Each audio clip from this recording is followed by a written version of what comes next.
Hello, welcome. This is Sam of Sambookery, and today I am doing a short tutorial on how to assemble this Spring Roses sketchbook. These sketchbooks are mini journals with some sketched images as well as the option to add blank pages, and they make a great size to throw in your purse or your pocket to take with you. They're great for adding color with watercolors or colored pencils, and I think they're just a fun little project. So if you're interested in this, it is a printable for purchase on my website. I will put a link in the description if you want to check it out.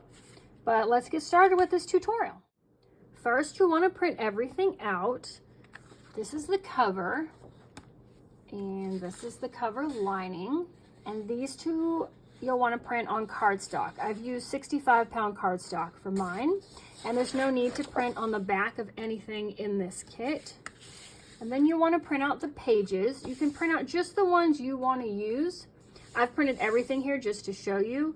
And you can print these on regular copy weight paper. I used 32-pound paper for mine. I like it a little thicker. That way, in case I want to use markers or watercolor in my journal, it's able to stand up to that. So here's the first page.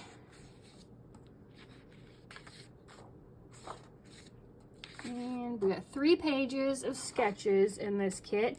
And then I've got lots of other options for you. I've got lined paper, gridded paper, we've got dot grid, and just blank pages. And we're going to be gluing one of these back to back with another one. But you can choose to alternate, maybe glue a lined page to the back of a sketchbook page, and that way you alternate between image and then somewhere to write or journal. If you want to do sketching, which I love to have this on one page and then either a grid if you're trying to recreate something proportional, like especially architecture, a grid is helpful, or even just the blank page or just a subtle grid of these dots. And that way you have your reference picture right here and this on the next page, and you can try to transfer it and draw that. These are great for bullet journaling as well. But I just wanted to give you guys all the options so you can make this sketchbook work for you, for whatever you want to do. You can get 5 pages, which would be 2 of these, which would be back to back glued together, would equal 1 page. You can get 5 of these comfortably within this journal cover using this super thick 32-pound paper.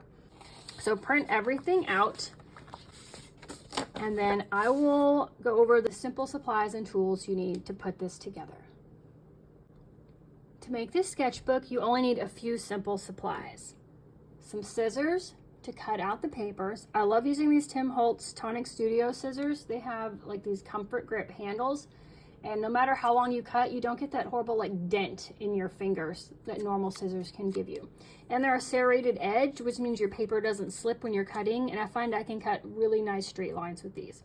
But if you have a paper trimmer, since everything in this kit is just a straight line, a paper trimmer would be a lot quicker as well. A bone folder is handy for folding the pages in half, and some glue to glue the pages back to back. I like to use art glitter glue. You can use a tape runner, you can use a glue stick, whatever you have will be fine. And then when I bind mine together, I like to use a 3-hole pamphlet stitch. So I have an awl to poke the holes, some waxed thread, and a needle. Optional if you want to round your corners on either the little mini ephemera or the pages of the journal, you can use a corner rounder. This one's got a small, medium, and large, and this crocodile is a great option as well. But that's all you need. So gather your supplies and let's start making this sketchbook. Okay, the first step is to cut everything out. I wanted to show you the pages I decided to use. I'm going to use the 3 sketchbook pages, and then I'm just going to use the dot grid and then the regular grid for mine.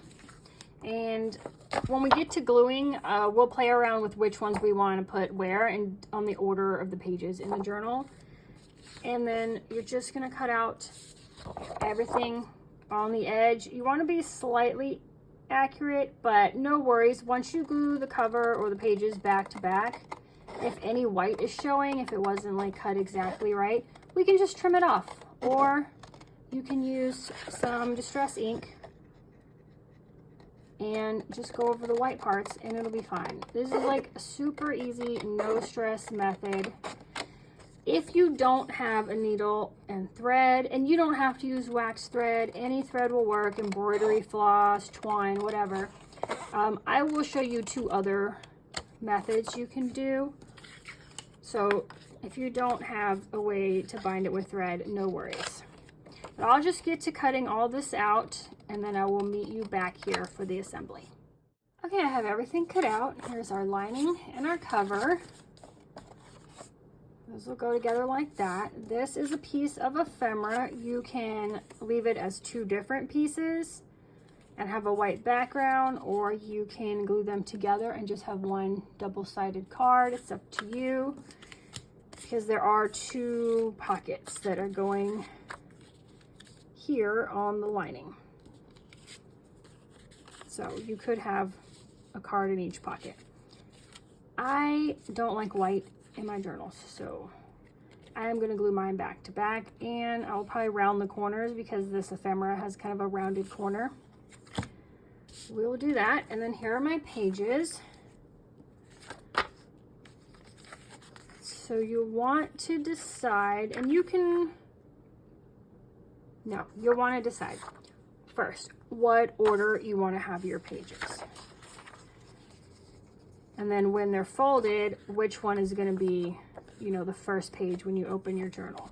So I'll probably back those together. Then I can back this one with a dot. This one with a grid. This one with a dot. And, ooh, 1, 2, 3, 4. And then I have got 2 sketchbook pages left. Ooh, and I would love for this one to be my first one. I love books. Books and Roses, extra awesome. So don't actually fold the pages yet. We're gonna do that after we glue them together, but you just kind of want to turn them to see how they'll look as pages. So I think that'll work if I put them like this.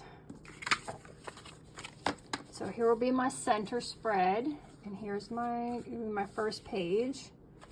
Then we'll have, so we'll alternate a sketch and like a blank page. So I think that'll be great. So let's glue everything together.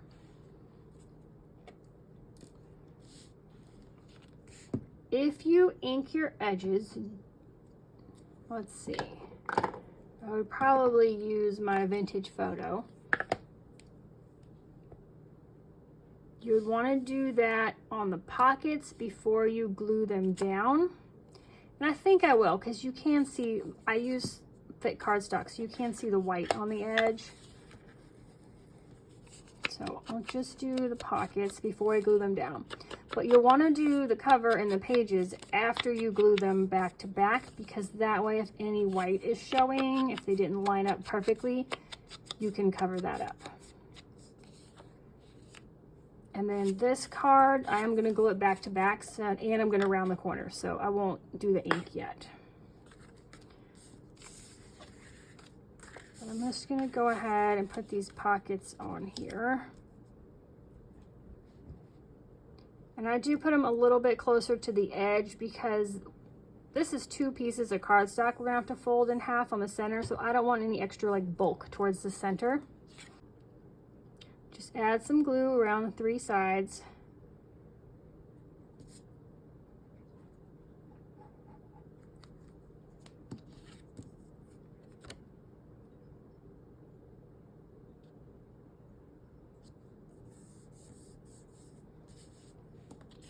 Now I designed this to be the lining and this to be the cover, but they're exactly the same size. So you can switch them if you want, if you'd prefer to have this damask be the outside. Totally do that and glue the pockets on the flower side. Let's try to put this in the same place That's the other one.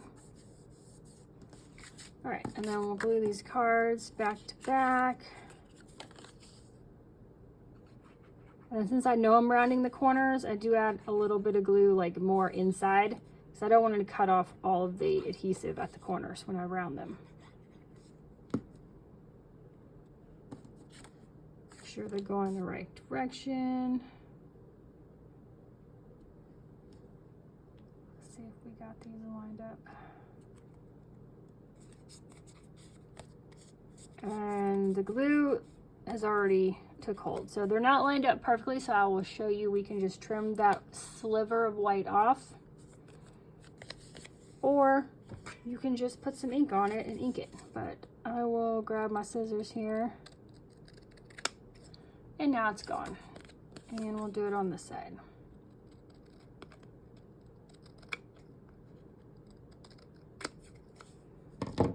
And there we go. And then I want to round the corners. So let's do that. And then I'll add a little bit of ink to this.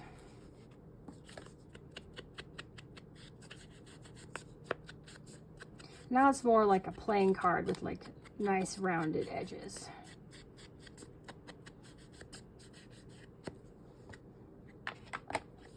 We don't need this just yet, so I'll set that aside. Now we're gonna glue the cover and the lining together. Make sure they're going in the same direction. You don't wanna glue one upside down. I will put this one down. And I haven't decided if I'm gonna round the corners of this, so I'll put a little extra glue in the corners in case I round them.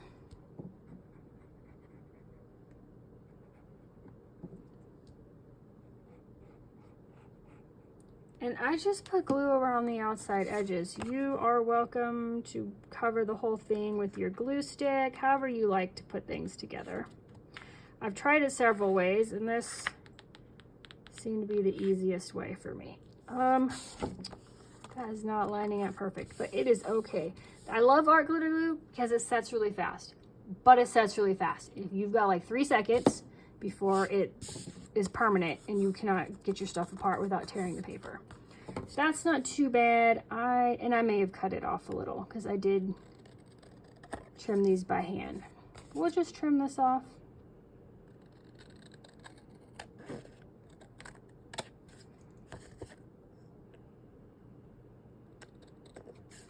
To me, this is easier than trying to be like perfect. Like, you don't have to be perfect. You can fix it. It's junk journaling. Everything can be fixed. Nothing needs to be perfect. It should be fun. So there we go. There's our cover. There's our lining and our pockets. I'll go ahead and put this card in here.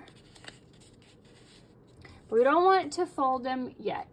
If you're using glue, you want to give it a little time for the glue to totally dry, because the paper is weak if it is wet with the glue.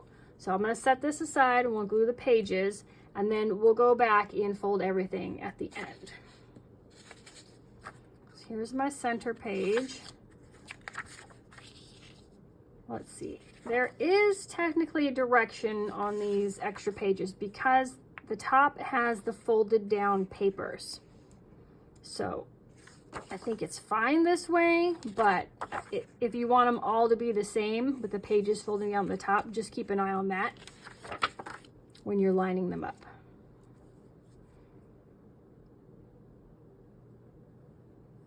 And yeah, in case I want to round, I'll just throw a little extra glue here in the corners. I've tried doing the glue stick over the whole thing and then art glitter glue on the edges, because I really don't want the edges coming up, and this is a much stronger glue than glue stick, but this is easier for me. I don't get along with glue sticks, but if you do, by all means use them. Okay. So I try to get 2 corners lined up. It's a little hard for me because I don't want to lean my head in front of the camera and block you guys' view. But just get 2 corners lined up and just let it drop, and anything that hangs over we can fix at the end.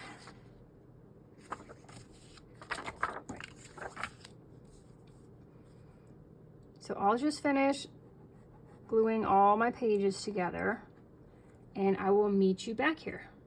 So I finished gluing all my pages together and inking the edges. I've decided not to round my corners because I didn't want to lose part of these like distressed pages. So now we just need our bone folder and we're going to fold everything in half. I don't score it.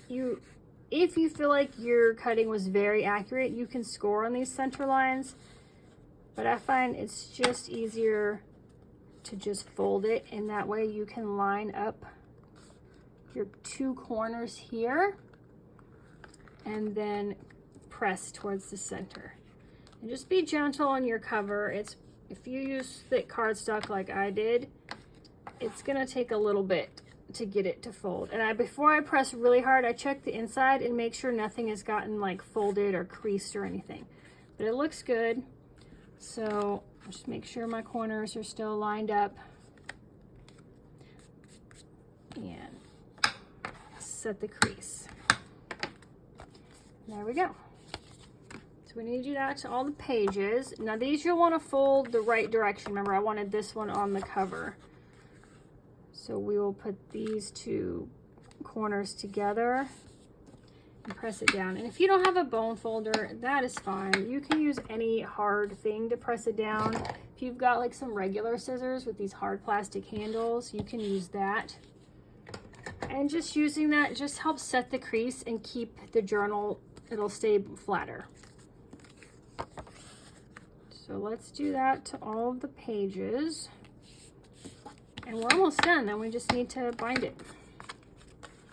You guys can see.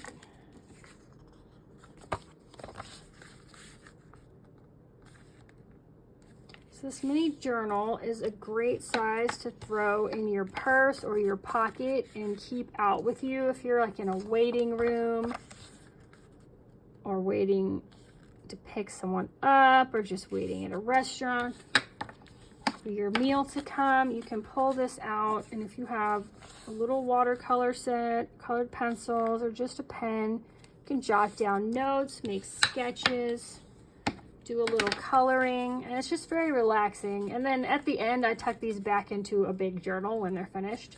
But it's nice to have something small you can carry with you. It's more portable. So let's double check that everything is facing the right direction and in the order that I wanted. Like that might be slightly different than what I was planning. It is, because I was gonna have images in the center, but I think I like this better because now I've got a big space here that I can add things to. So there we go. Let's do a test fit. There should be a nice good like 1/8 of an inch gap on the top and bottom so that the pages fit nicely into the cover. And see, even with these 5 like super fat 32 pound paper pages, they fit into the cover without sticking out at all. If you add more, they may tend to peek out past the edge of this cover just because as they nest, they get pushed out. You can just easily use like a craft knife or even your scissors and just trim off the part that's sticking out on these center pages if you want. It doesn't bother me, and with 5 pages, it fits perfectly in here. So we are going to bind the pages into the cover. And the way I'm going to do it is a 3-hole pamphlet stitch. But I wanted to show you some alternative ways. These small journals will fit into a standard size stapler, and you can just as easily staple in the pages. Or if you have string but no awl or needle, you can take your string and just wrap it around the signature in the cover and tie a knot. And that will hold your pages in place, with the added benefit that the pages can be removed. Like if you want to slide one out to work on and then slide it back in. But I'm going to use a 3-hole pamphlet method.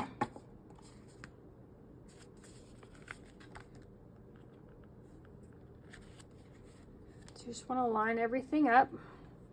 We're going to put 3 holes. Put one in the center, and I am just eyeballing it. Use your awl poke a hole and come through to the outside. And then we'll do one, what about, 1/2 inch down? On the smaller journals, I do 1/2 inch. On a full-size journal, I usually do 1 inch, but about 1/2 inch down from the top.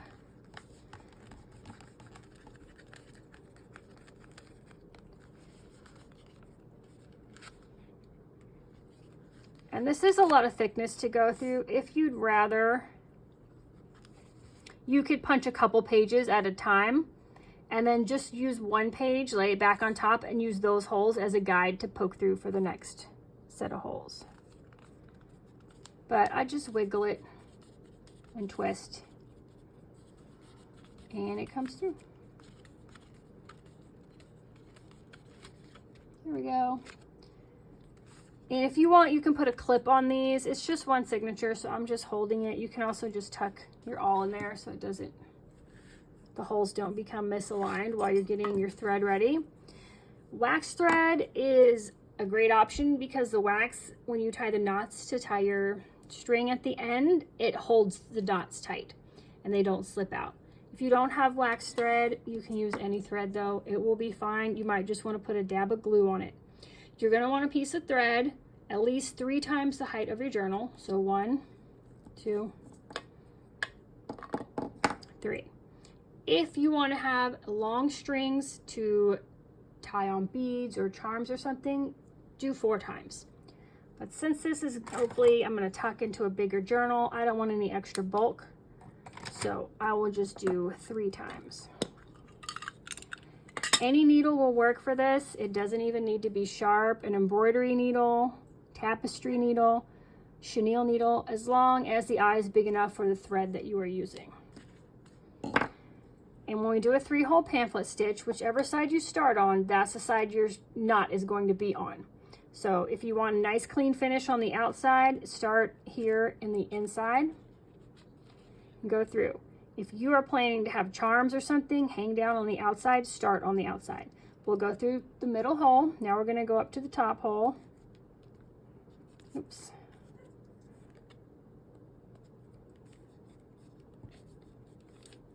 Pull that through. Now we're going to skip the middle hole and go to the bottom hole. Back in the middle hole. When you come up this last time in the middle hole, you want to be on the opposite side of this center string from your original tail here. And that's it. All we need to do now is tighten up the string, gently pulling, check on the outside, make sure it's not loose, and then we just tie a knot. This is super easy way to make a little book.